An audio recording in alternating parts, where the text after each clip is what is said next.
शिव कोई चरित्र नहीं है, शंकर का चरित्र होता है। शिव का कोई परिवार नहीं है, शंकर का परिवार, पत्नी, बच्चे, ये सब होते हैं। शंकर किसी पुराण के, किसी गाथा के केंद्रीय पात्र हो सकते हैं, शिव नहीं है। यहां तक कि हम जिसको शिव पुराण के नाम से जानते हैं, वास्तव में वो शिव की नहीं, शंकर की कहानी है। शिव सत्य है, शिव परमात्मा है, शिव वो अनादि अनंत ज्योति है जिसके कारण हम हैं और जो हम हैं। तो शिव इसीलिए पूर्णतया निराकार है। वास्तव में शिव कहना भी शिव को सीमित करना है। आपको वास्तव में यदि शिव कहना है तो आपको गहरे मौन में ध्यानस्थ होना पड़ेगा, वो शिव है। शिव की जगह जगह पूजा हो रही, लेकिन शिव पूजा की बात नहीं है, शिवत्व उपलब्धि की बात है। वो जो शिवलिंग तुमने देखा है बाहर मंदिरों में, वृक्षों के नीचे, तुमने कभी ख्याल नहीं किया उसका आकार ज्योति का आकार है, जैसे दिए की ज्योति का आकार होता है। शिवलिंग अंतर ज्योति का प्रतीक है।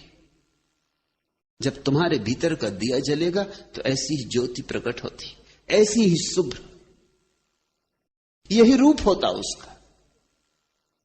और ज्योति बढ़ती जाती, और धीरे धीरे ज्योतिर्मय व्यक्ति के चारों तरफ एक आभा मंडल होता है। उस आभा मंडल की आकृति भी अंडाकार होती। रहस्यवादियों ने तो इस सत्य को सदियों पहले जान लिया था, लेकिन इसके लिए कोई वैज्ञानिक प्रमाण उनके पास नहीं थे।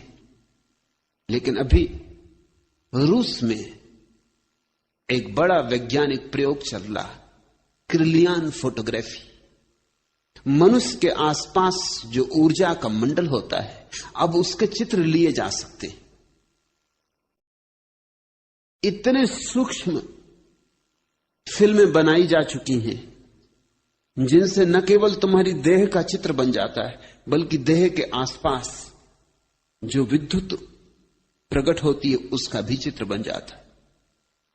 और क्रिलियन चकित हुआ है, क्योंकि जैसे जैसे व्यक्ति शांत होकर बैठता है वैसे वैसे उसकी आसपास का जो विद्युत मंडल है उसकी आकृति अंडाकार हो जाती। उसको तो शिवलिंग का कोई पता नहीं है, लेकिन उसकी आकृति अंडाकार हो जाती। शांत व्यक्ति जब बैठता है ध्यान में तो उसके आसपास की ऊर्जा अंडाकार हो जाती। अशांत व्यक्ति के आसपास की ऊर्जा अंडाकार नहीं होती, खंडित होती, टुकड़े टुकड़े होती, उसमें कोई संतुलन नहीं होता। एक हिस्सा बड़ा, एक हिस्सा छोटा, कुरूप होती। शिवलिंग ध्यान का प्रतीक है, वो ध्यान की आखिरी गहरी अवस्था का प्रतीक है। और जिसने ध्यान जाना हो उसके ही भीतर गोरख जैसा ज्ञान पैदा होता है।